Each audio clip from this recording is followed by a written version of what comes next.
But even that discipline is a gift from God. So I'm not sitting here saying, look how great I am. Yeah. I'm saying how blessed I am that, God chose me to help the people in different ways like that.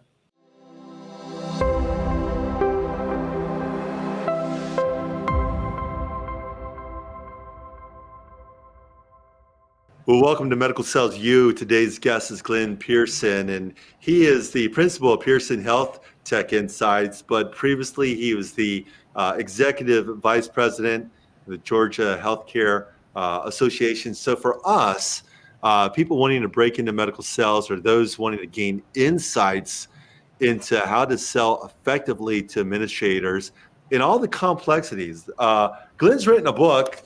It's called Thriving in the Healthcare Market, Strategies from an Industry Insider for Selling Your Product. Glenn, great to have you on the show. Thank you for inviting me. It's always a pleasure. Well, Glenn, let's kind of jump into this. Why this book? What inspired you? You have a lot of things going on. What inspired you to say this book needs to be written? Sure. Well, I spent about 30 years in the senior healthcare executive world. And I was executive vice president at Georgia Hospital Association for over 19 years. I worked with different areas like finance and data, technology, communications, and all that. But one of my areas was being kind of the principal interface with companies that wanted to get the hospital association's endorsement to our members. So over the years, I had hundreds of meetings with potential partners we could work with, and I saw all kinds of products, saw what people did well, what they didn't do well. I also led a division where we developed some products to sell to our member hospitals ourselves. So in that sense, I was a quasi-entrepreneur. Technically, I wasn't an entrepreneur because my livelihood did not depend on the success of these products because I had a salary. But everything else was what an entrepreneur would have to do: figure out what the need is, figure out how to structure it, figure out how to present it to members, just everything that any startup organization would have to do. Wow. So when I left Georgia Hospital Association about 9 years ago, I thought, I've had a wealth of interaction experience with all these companies. And I saw, like I said, some of them do a great job. Some of them were not that way. Let's put it that way. Right. So what I ended up doing is I started to write down some of the mistakes and problems I saw vendors having. And my original list had, I think, 15 things to not do. And as I kept thinking it through and coming up with more and more ideas, I ended up with 84. Wow. So the book has 84 mistakes and things I've seen vendors do wrong.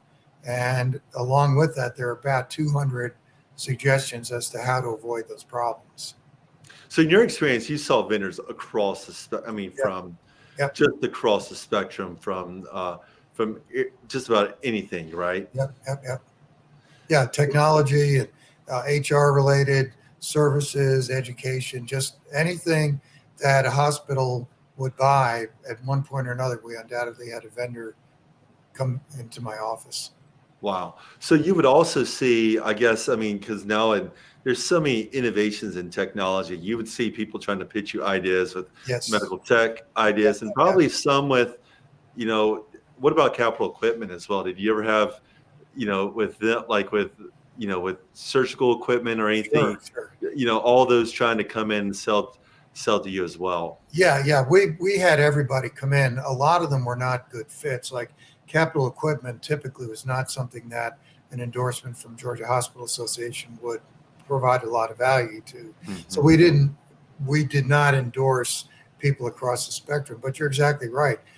Technology, especially, and actually when I wrote the book, it had a heavy focus on technology because the way I put it, I'm not a tech guy. I just got a new laptop and I was afraid I almost went to a store to have them set it up for me. So I don't do that, but I see what technology does. I was the Y2K coordinator for all the hospitals in Georgia back, 1998, 99.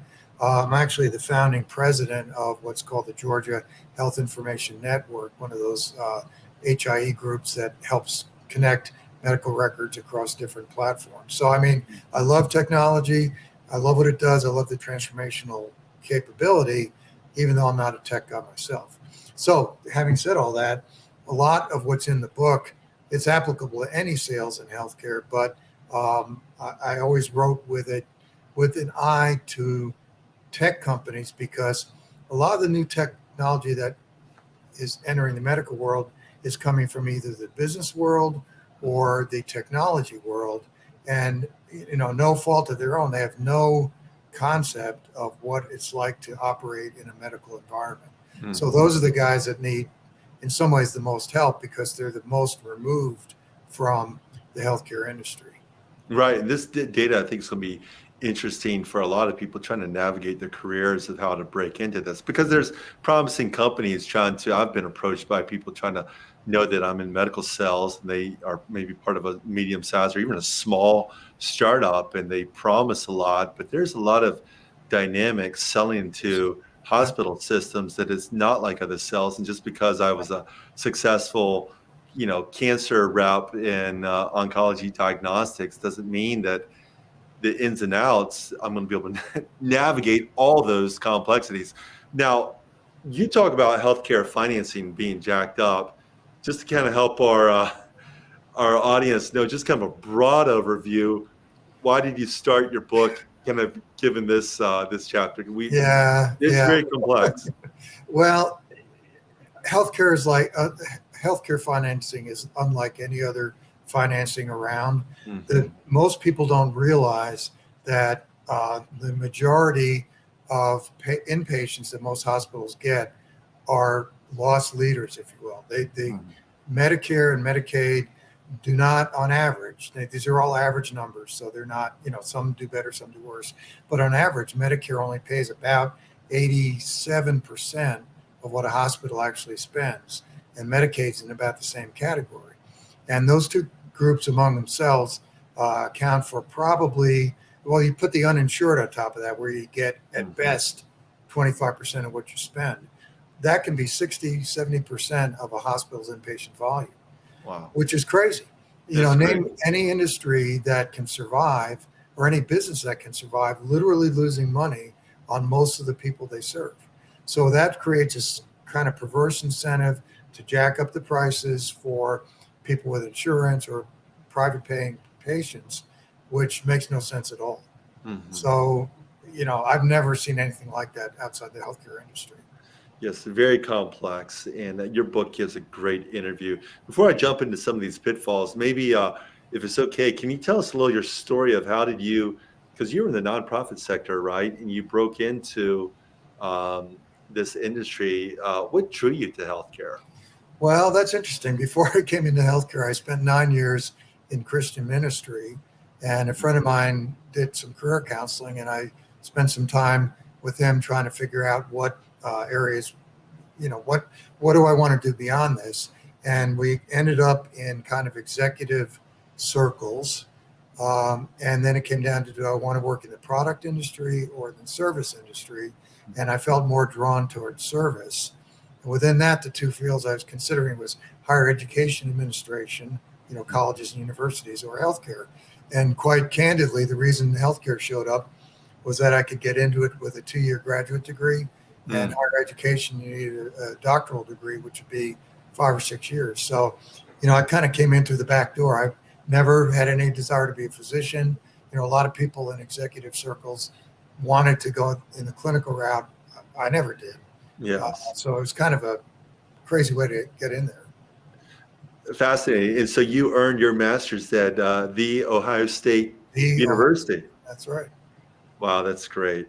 Well, that's part of the reason with medical sales is there are different paths into this industry, and your story may be, inspiration for others to be in the service industry and to, like you did, climb the ranks of leadership, and where you're managing technology and finance, and then before you know it, you have an idea, you see a gap, and you're almost like an entrepreneur. And now that's what you're doing as a coach. You have your own business and you're coaching executives. So, well, I'm glad you said that, because the best piece of career advice I got from my graduate program at Ohio State, one of the professors did a kind of now that you're graduating, where do you go from here?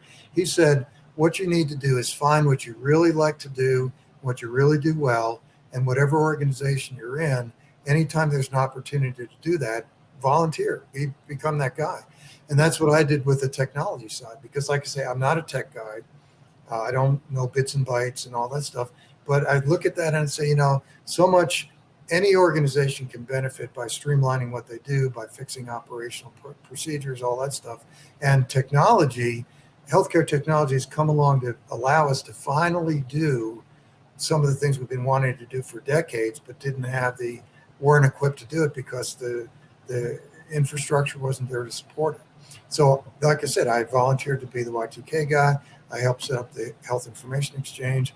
We developed a couple of tech-oriented projects to sell to hospitals because I love doing that. I love the transformational ability. So my advice to anybody listening is, don't follow me. If you're not interested in tech, don't bother doing it. Find what you do well, and pursue every opportunity. And soon you'll be the go-to person for that field of expertise. Let's stay there. Let's talk a little bit about the health tech, because you have a chapter, I think it's about your third chapter, where you talk about the 6 fronts of the health tech revolution. Right. Yeah, if you're like me, I've written books and sometimes I forget all 6. But can you talk about a little bit of that, of some of those aspects, those different fronts of Yeah. the health tech? Go a little bit deeper. Yeah, it really can transform a lot of what's going on. You have clinical devices like imaging and diagnostic tools. I had to write them down because frankly I hadn't read that chapter in a while, so I took some notes before our interview so I wouldn't look foolish and not remember what I said. But so you have physical items, you have mobile tools like smartphones, things like that allow for communication. Peripherals in smartphones are great, where you can actually do diagnostic readings and predictive, device technologies for heart rate and stuff like that. The third one was information-based care, like AI. Look at the whole genomics process where people can get customized medical interventions based on their own physiological situation. Right.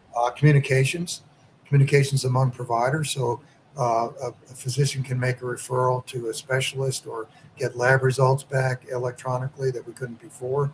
Then there's also communications from the clinicians to the patients. You can go online and get your test results, that type of thing. Number 5 is clinical research. Technology allows researchers to connect with research subjects, reporting back and forth and analytics around that, AI, stuff like that. And then the last one is just normal business functions. Yes. Any healthcare organization is a business, and they have communications issues, they have HR stuff to deal with, and anything that any normal company would have to deal with, just in terms of administrative, healthcare organization does too. Fascinating. One of my, I think about year 3, I worked for a company, Foundation Medicine, and they were bought by Roche. But even that, it was genetic testing. And so when I'm selling to both the community, but also the hospital situation, so many parts over issues of data transfer agreements, over the data that the pharma has, but yet it's the patient's data, yet the hospital has it. We're leveraging AI on things to match the patient with the right FDA-approved therapy, but also clinical trials. And so we're navigating the science side of it for, the hospital with clinical trials. There's the issue of funding involved with reimbursement. So that was just one company. There was just so much. And so for those breaking into the sell side, I think your book is helpful to gain your perspective. So they avoid a lot of these pitfalls. Maybe you could go ahead. I was going to say, maybe this is where you're going to go. There are 13 categories of pitfalls. And if you're okay with that, I'd like to just read what they are. Yeah, let's do that. It's not just one, it's not just the technology side, or it's not, there are 13 things, 13 categories of things you can mess up. So let me just run down the list. You have timing, things when you're introducing a product, too early or too late. You have credibility issues. If you're coming from outside the healthcare world, I'll use the word, there's a snootiness factor sometimes that, you have to overcome. There are product design issues. If you don't understand how things operate within the healthcare world, you may not design it correctly. There's misreading the market, where you think the demand is higher than it really is, or lower, or you're missing a segment that you're going after a segment that's not the primary one.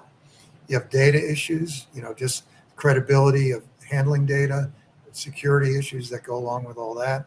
You have technology itself, which gets into more of the IT infrastructure. Hospitals are extremely reluctant to allow some outside organization to tap into any kind of system they have, Right. because of HIPAA requirements and just data security, all that. Number 7 is communications. If you don't know how to talk the language, you're probably going to make some mistakes. The 8th one is return on investment, which is probably the biggest category. And if we have time later, I have a couple of examples I'd like to go through with that. Okay. And then there are other financial concerns where people don't understand how payment works in healthcare. Number 11 is legal and regulatory concerns. Then you have external political issues, internal political issues, and finally, organizational or operational considerations where what you're proposing doesn't mesh with how hospitals actually operate. So they're not going to change how they do things just to take care of your product, take advantage of your product. So that's the 13 categories. And I was thinking about that. And even with healthcare, a lot of these are more complex. The legal, the compliance side that you mentioned later in your book is kind of towards the end. Now, maybe someone wanting to get into this industry will think, well, wow, I'll just choose something else after hearing all those pitfalls. But obviously, your hospital still made these purchases, even with the complexities of working with GPOs So with these barriers, maybe we can talk about a few of those and overcoming them. I don't know if you have any stories of, say, like on any of these categories, whether it's timing or data or product design. If you can think of a story about how someone came in and you're like, wow, this person is prepared and we're going to go with this. Can you think of some stories about those of people that came in, salespeople or companies that really avoided these pitfalls? Yeah, and I'd say this probably isn't the most helpful observation, because the answer is the more experience you have there, the more you kind of intuitively understand what to do and not to do. And I don't say that to discourage people who don't have that experience, because you can overcome that. That's, like I said, there are about 200 suggestions in the book, and some of them, candidly, you just can't avoid. Right. But most of them you can. So one generic piece of advice is, if you can find it within a healthcare organization, if you can find an internal friendly or champion, somebody who likes what you have, level with them and say, listen, I can see that you really like my product. I'm glad for that. Can you help me shape my approach to make sure I'm not stepping into things that they don't need to? So find a person internally, if you can, to help you. And along with the development process, if you can get a partner who's willing to help co-develop something with you, or be a pilot site or something like that to work out the kinks, that's really helpful. In your experience as as an administrator, was there ever, who were the type of people that were kind of champions that maybe in the hospital setting, was it more the physicians, or were there other administrators who would often would maybe kind of open up the door for a company to talk to you, and because they were excited about the service of the product, it got your attention? How did that look in those? Yeah, I would say there's no universal. It's really product specific. I think the best way to approach that is find out who your purchaser, who's the person in the organization who would be using this. And it could be a nurse, it could be an executive, it could be a lab director, it could be somebody in the facilities. So it really depends on what you have. So the generic advice is find the right person who's the end user and try to befriend them, or that's not the right word. Try to help them see how your product will help them. Yes. They get excited. Then you go from there and say, now who else, who needs to approve this thing, who's likely to kill it, and and that can be either by position, whether, it's somebody within the organization, or frankly, it could be a personality. Maybe there's one of the pitfalls has to do with hacking off the wrong person in the organization. Right.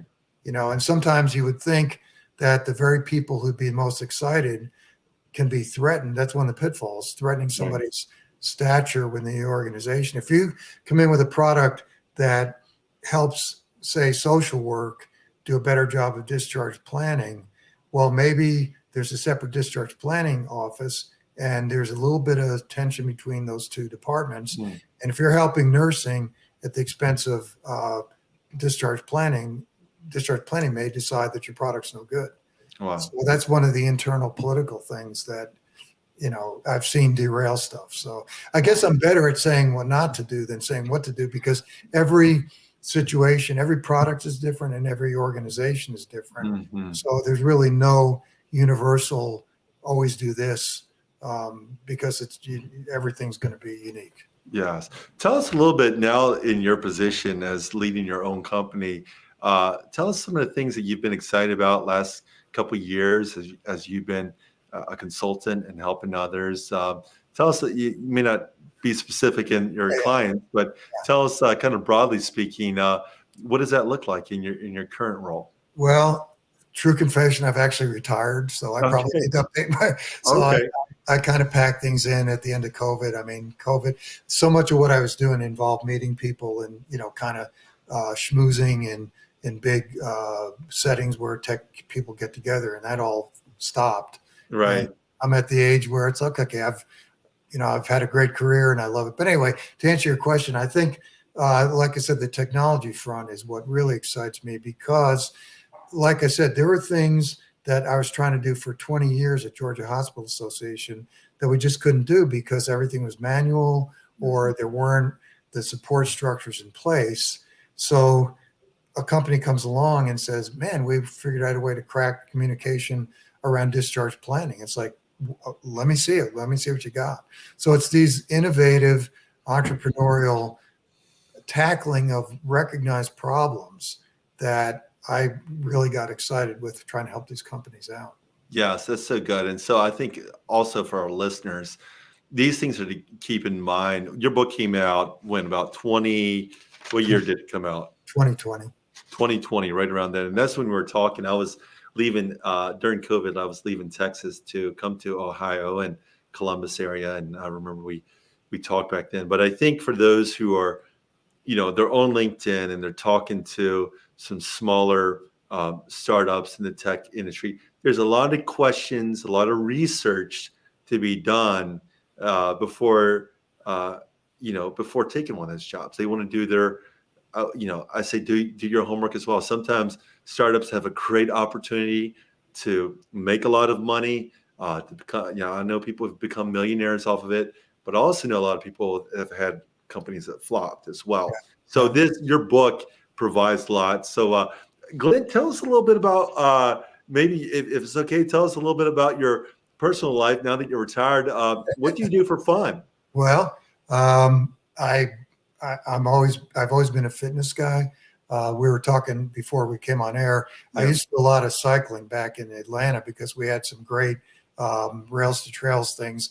I'm up in the mountains in Southern California now, and everything's either straight uphill or straight downhill, and I'm not fond of either of those. But I do cardio 4 times a week. I go to the gym a couple of times a week. I'm real involved in our church. I'm actually mentoring over the last probably 7 or 8 years. I've been spending a lot of my disposable time just connecting with younger guys that are wanting to improve their lives.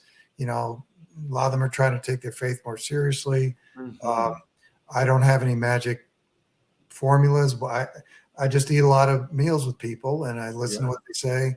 And I tell people I'm not that smart, but I've been around and I have my eyes open, and I'll tell you what I think about that. And if there's, if there's any value, that's great. If not, don't worry about it. But I just love passing along. Well, that's what consultants do. Yes. We're passing along what we've learned to try to help other people not make the mistakes we've made. So that's kind of what I'm doing. And, my wife and I have two grandkids, two sets of grandkids that's why we're out here. My son Yeah. lives, both my son's How old are family your grandkids? got 6-year-old, 4-year-old, 2-year-old, and one coming in May. Wow, that's exciting. That's why we're here, because the kids are out here. Yeah, that's great. Your two youngest are the age of my two youngest there. So Yeah.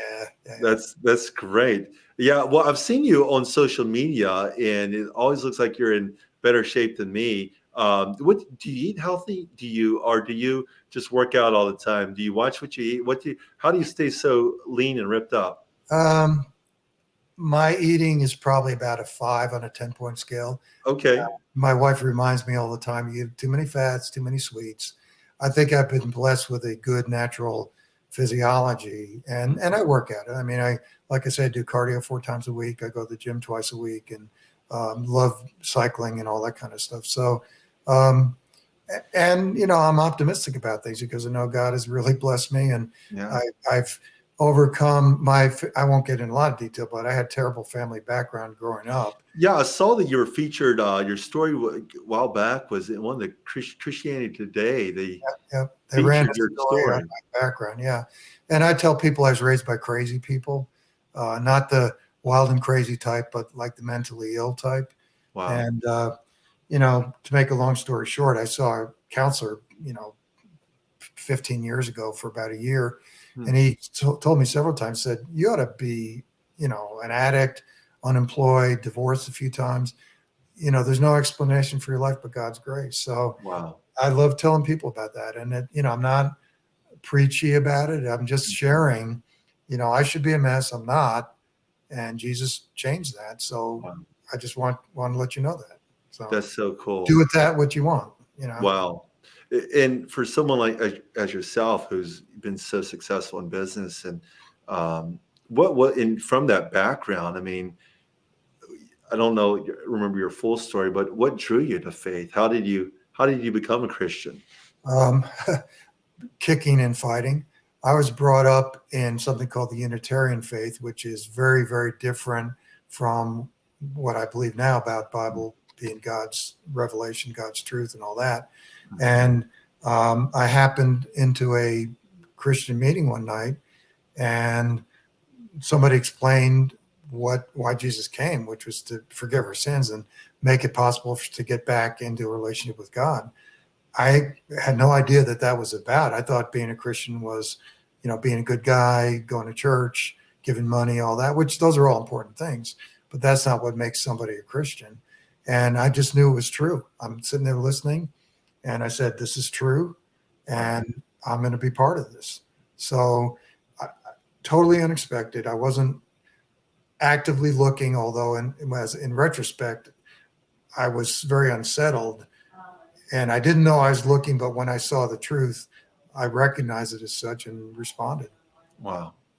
And now you're using your time as being retired, you're exercising, you're spending time with your grandkids, but you're pouring into young men who maybe had a tough background, and you're sharing with them and giving them insights. Absolutely. And I find that because of the lousy background I had, when I'm willing to share that with other people, they say, well, let me tell you how bad I had it. And it's not wallowing in the mess of the past. It's recognizing it and saying God can transform that. And the analogy I always give, if there's a couple struggling with infertility, who would you rather talk with? If you're the husband, would you rather talk to a guy with 9 kids or a guy that from another family that had infertility issues? Because they know what it's like. So I know how tough things can be growing up. And I think that comes across in my conversations with people, and they tend to respond to that. Wow, that's great. Well, Glenn, thanks for sharing a little bit of your personal story of faith and how you can empathize with those who, regardless of their background, whatever your parents did, and that's even with this podcast, is just because your parents did things one way, spiritually, financially, whatever, doesn't mean that has to be your path. Right. You can be a winner. You can, God can help you to succeed in life by his grace, as you mentioned. And yet you still took the steps to you know, to learn, to grow, to earn your master's degree, to do whatever it took. Yeah. And, Yeah. but Yeah. I that's was gonna, great. yeah. It's not a matter of sitting back and just letting the blessings pour down on you. You got to do Right. your part, but recognize that, you know, anything I've been able to help other people with, whether it be this book or my Christian book or, you know, the mentoring I'm doing now, I recognize it because God equipped me to do that. Yeah. And I had the discipline in a sense to bring it to fruition, but even that discipline is a gift from God. So I'm not sitting here saying, look how great I am. Yeah. I'm saying how blessed I am that, you know, God chose me to help the people in different ways like that. Well, that's great. And if people want to learn more about your faith and the other book you just mentioned, what's the title of your other book? The other book is called That's a Great Question. That's a great question. We'll Yeah. put the link to both of these, Thriving in the Healthcare Market. And that's a great question. Right.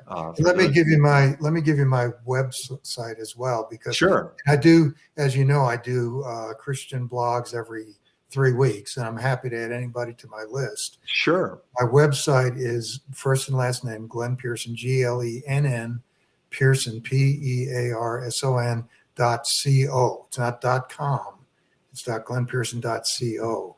And, you know, you can get to links about the book and about my blogs. And I'm also a professional musician. I play blues and bluegrass harmonica. That's the other thing I do. Yes. Do a lot of music. So, you know, I have a blessed life, and, you know, I love where I'm at, and, you know, God's been good to me. That's great. We're going to put links to all that. Glenn, thank you so much for sharing. And I'm sure you're going to have, you know, just a great, you know, great move out to California. That's awesome that you're there with your family, your grandkids, and helping them. So we'll be in touch, and we'll put those links in the down at the bottom. Thank you so much. Thanks for your time. I appreciate it.